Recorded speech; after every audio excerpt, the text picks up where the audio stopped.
Social media पर एक video बहुत वायरल हो रहा था। वो वीडियो वहां तक पहुंच जाता है जिसका वो वीडियो होता है। तभी वो एक लड़के के पास वो वीडियो जाता है। वो लड़का जब उसमें देखता है कि ये वीडियो तो मेरी दीदी का है, वो जाता है अपने घर। अपने घर जाने के बाद दरअसल वो उसकी बहन सगी तो नहीं होती, लेकिन पास की घर में रहती थी, तो अपनी दीदी कहा करता था उसे। वो उसकी माँ के पास जाता है और कहता है कि मुझे ऐसा लग रहा है कि इस वीडियो में दीदी है। तो उसकी माँ जब ये वीडियो देखती है तो वो भी यही कहती है कि हाँ, मुझे भी ऐसा लग रहा है कि ये मेरी बेटी है। तब इसकी माँ जो होती है वो अपनी बेटी का इंतजार करती है कि अगर आज आए वो तो मैं उससे पूछूंगी कि बेटा तुम ही हो क्या ऐसी वीडियो में। तो उसकी बेटी जब आती है तो वो उससे पूछती है कि बेटा ये वीडियो देखो, मुझे बताओ कि ये तुम ही हो या फिर कोई और है तुम्हारे जैसी। जब उसकी बेटी ये वीडियो देखती है तो वीडियो देखने के बाद कुछ नहीं कहती और अपने आप को कमरे में जाकर बंद कर लेती है। जब उसकी माँ ये देखती है कि उसकी बेटी ने अपने आप को कमरे में बंद कर लिया तो परेशान हो जाती है और बाहर से दरवाज़ा खटखटाती है। लेकिन उसकी बेटी जो होती है दरवाज़ा नहीं खोलती। लेकिन जैसे ही थोड़ी देर बाद दरवाज़ा जैसे तैसे करके खुलवाया जाता है और फिर पता चलता है कि उसकी बेटी इस दुनिया में नहीं रही। उसकी बेटी जो होती है उसने अपना आप खुद खुशी कर ली थी, यानी कि अपना आप को ही मार लिया था। अब इधर उसकी माँ जो होती है उसका रो रो के बुरा हाल हो जाता है और वो भी सोचने लगती है कि मेरी बेटी ने ऐसा क्यों किया और मेरी बेटी के साथ ये सब किसने किया।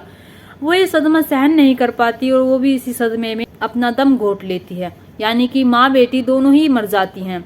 अब ये अफवाह गांव में फैलने लगती है कि माँ बेटी दोनों मर गई, लेकिन उनकी वजह क्या है मरने की ये कोई नहीं जानता था।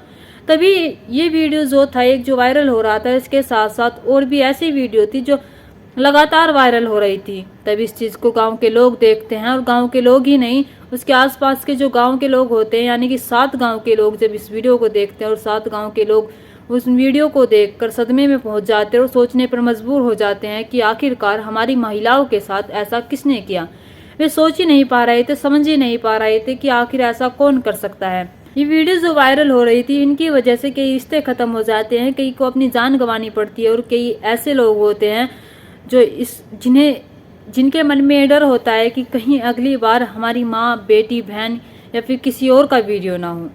चले तो बिना देरी के इस घटना को शुरू करते हैं कि आखिर ये वीडियो क्यों वायरल हो रहे थे और ये वायरल करने वाला कौन था। नमस्कार, आदाब, सत श्री अकाल, हर हर महादेव। मेरा नाम रूपा है और आज की ये घटना राजस्थान का एक जिला लगता है बाड़मेर, यहीं का एक थाना लगता है समदड़ी। दरअसल एक लड़का होता है जिसका नाम मुकेश होता है। मुकेश जो होता है ढोलक बजाने वाला होता है।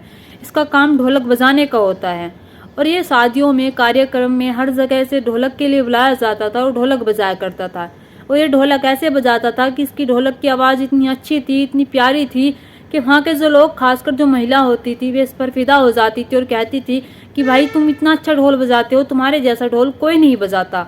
वो कहती कि तुम मुझे अपना नंबर दो, अगर हमारे घर में कोई कार्यक्रम होगा या फिर मेरे रिश्तेदार में होगा तो हम उन्हें बताएंगे कि तुम्हें बुलाएं। अक्सर ऐसे करके जो महिलाएं या फिर लड़कियां होती थी उसका नंबर ले लिया करती थी और उन्हें उसी ढोलक वाले को अपने कार्यक्रमों, अपने जो भी शादी होया करती थी उनके घर में, उसमें बुलाया करती थी। अब ऐसे ही जब ये ढोलक वाला था, ये फेमस होने लगता है, इसकी जो गूंज होती है वो आसपास के गाँवों में होने लगती है कि ढोलक वाला बड़ा ही अच्छा ढोलक बजाता है, उसे ज़्यादा से ज़्यादा लोग बुलाने लगते हैं।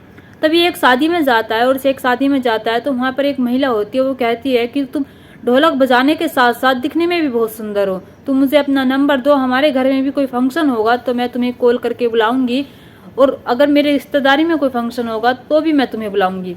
तो वो महिला जो होती है उसका नंबर ले लेती है और नंबर लेने के बाद वो घर चली जाती है और घर जाने के बाद वो उसे मिस कॉल करती है और सोचती है कि मैं देख लेती हूँ, एक बार जांच कर लेती हूँ कि उसका ही नंबर है या फिर किसी और का नंबर है।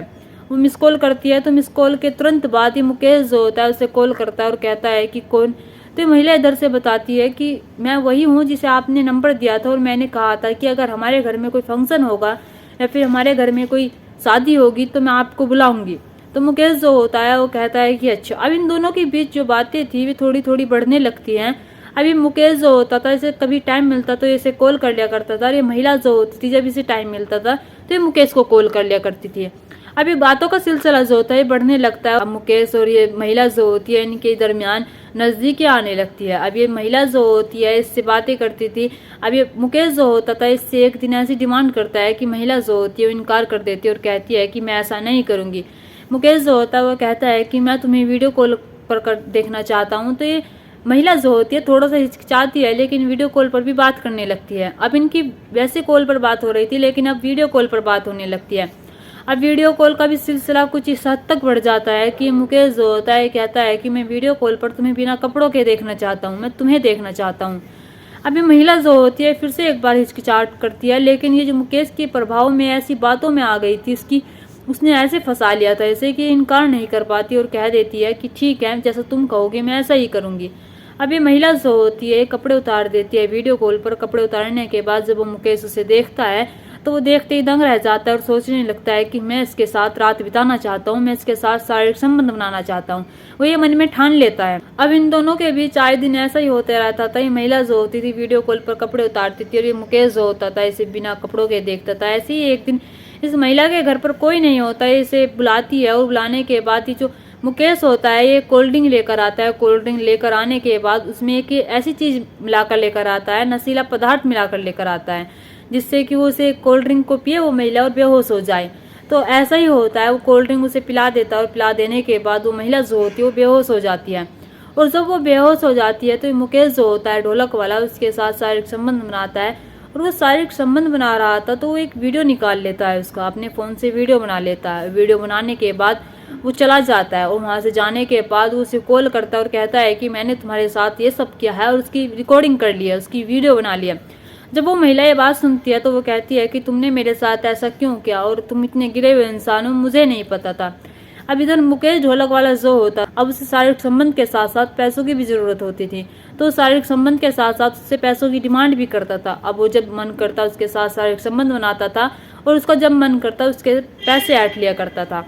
अब ऐसे ही चलता रहता है। तभी ये मुकेश ढोलक वाला जो होता है एक फंक्शन में गया हुआ था, तभी से वहाँ पर एक और ऐसी लड़की मिलती है 14-15 साल की, जो इसके ढोलक बजाने से प्रभावित हो जाती है और कहती है कि आप बहुत अच्छा ढोल बजाते हैं। वो भी इसका नंबर ले लेती है और जब इससे ऐसे ही बात करने लगती है। और जब वो इससे ऐसे ही बात करने लगती है, पहले वैसी कॉल करता है और फिर वीडियो कॉल का सिलसिला होता है। अभी मुकेश ढोलक वाला जो होता है उसकी भी वीडियो कॉल पर अश्लील वीडियो निकाल लेता है और निकालने के बाद उसे फिर ऐसा होता है कि उसे ब्लैकमेल करने लगता है और उसके साथ भी शारीरिक संबंध बनाने लगता है, उसे अपने पास बुलाने लगता है। कभी उसे कहीं बुलाता था तो कभी कहीं बुलाता था। अभी मुकेश ढोलक वाला जो होता है ये आए दिन जो ढोलक का काम था ये थोड़ा सा कम कर देता है और जो ये पैसे ऐंठता था जो औरतों से ब्लैकमेलिंग का, उनसे अपने शौक पूरे करने लगता है। अच्छे कपड़े पहनने लगता है और अच्छे जूते पहनने लगता है, यानी कि जो उसकी ज़रूरतें थी उन्हें हद से ज़्यादा पूरी करने लगता है। तभी उसके गांव वाले जो होते हैं वो सोचने लगते हैं कि एक ढोलक वाले के पास इतना सारा पैसा कहाँ से आया। वे भी यही बात सोचते थे, लेकिन उन्हें इस चीज़ का कोई ज्ञान नहीं था, उन्हें इस चीज़ का कोई पता नहीं था कि ये ऐसा भी कर रहा है, ये औरतों को ब्लैकमेल कर रहा है, लड़कियों को ब्लैकमेल कर रहा है, ना जाने कितनी लड़कियों की ज़िंदगी बर्बाद कर रहा है। अब ऐसे ही वीडियो कॉल और जो इसकी वीडियो होती थी शारीरिक संबंध की भी वायरल होने लगती है। एक दिन जब वायरल होने लगती है, अभी मुकेश ढोलक वाला जो था ये 14-15 साल की लड़की है, फिर वो महिला ही नहीं थी, ना जाने ऐसी कितनी औरतें थी या कितनी लड़कियां थी जो उसके साथ ये ऐसा कर रहा था और उनको ब्लैकमेल भी कर रहा था, उनके साथ शारीरिक संबंध भी बना रहा था और उनसे पैसे भी ऐंठ रहा था। तभी एक दिन जो होता है वो वीडियो जो होती है वायरल होने लगते हैं। वो वायरल होते होते उस लड़की तक पहुंच जाती है जो 14-15 साल की होती है। वीडियो जब एक लड़का देखता है वो कहता है कि मुझे ऐसा लग रहा है कि ये वीडियो दीदी की है। जब उसे वो लड़की को वीडियो दिखाई जाती है तो गैर समझ जाती है कि ये सब उसका ही काम है। तो एक कमरे में जाती है, कमरे में जाने के बाद वो खुद को ख़त्म कर लेती है और उसका ख़त्म होने का जो सदमा होता है उसकी माँ को लग जाता है और उसकी माँ जो होती है ये चीज़ सहन नहीं कर पाती और वो भी अपना दम तोड़ देती है। अब ये खबर पूरे गांव में फैलने लगती है कि माँ बेटी ने खुदकुशी कर ली या फिर माँ बेटी ने ऐसा क्यों किया। लेकिन उसके साथ साथ वे वीडियो भी वायरल हो रही थी और उनके साथ उस 14-15 साल की लड़की की नहीं, ऐसी बहुत सारी वीडियो थी जो वायरल हो रही थी। उसमें 7 गांवों की औरतें थी, लड़कियां थी जो वीडियो वायरल हो रही थी। तभी ये केस पुलिस तक जाता है। पुलिस तक जाने के बाद जब ये पता लगता है कि ये लड़की और जो उसकी माँ थी वे इस चीज़ से मरी है, उन्होंने इस चीज़ से दम तोड़ा है, तो पुलिस वाले जो होते हैं वे हरकत में आते हैं। हरकत में आने के बाद ये तहकीकात करने लगते हैं। तब कई दिनों के बाद ये मुकेश ढोलक वाला जो होता है उनके हाथ लग जाता है। हाथ लगने के बाद जब उसके घर की तलाशी ली जाती है तो उसके घर में एक पेन ड्राइव मिलता है। पेन ड्राइव में 40 औरतों की ऐसी अश्लील वीडियो थी, उनके साथ ऐसे कारनामे थे कि देखते ही पुलिस वालों को शर्म आ गई।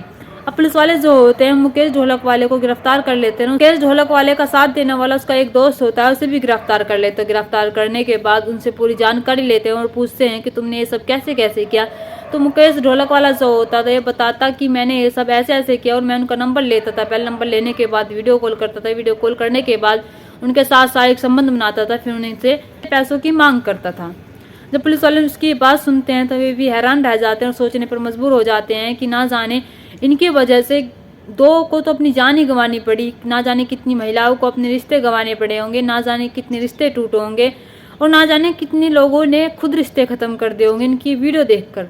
पुलिस वाले जो होते हैं उन्हें जेल भेज देते हैं, और जेल भेज देने के बाद वे उनसे कहते हैं कि हम ऐसी तुम्हें सज़ा दिलाएंगे कि तुम कभी बाहर ना निकल पाओ। कहानी से एक शिक्षा मिलती है कि हमें किसी गैर इंसान पर यूं ही भरोसा नहीं कर लेना चाहिए, और अगर हम किसी का नंबर ले रहे हैं, उससे बातें कर रहे हैं, तो हमें उससे वीडियो कॉल नहीं करनी चाहिए, और वीडियो कॉल पर हमें अपने कपड़े नहीं उतारने चाहिए, और ये सिलसिला हमें आगे बढ़ाना ही नहीं चाहिए। हमें किसी अनजान व्यक्ति से वीडियो कॉल कभी करनी ही नहीं चाहिए।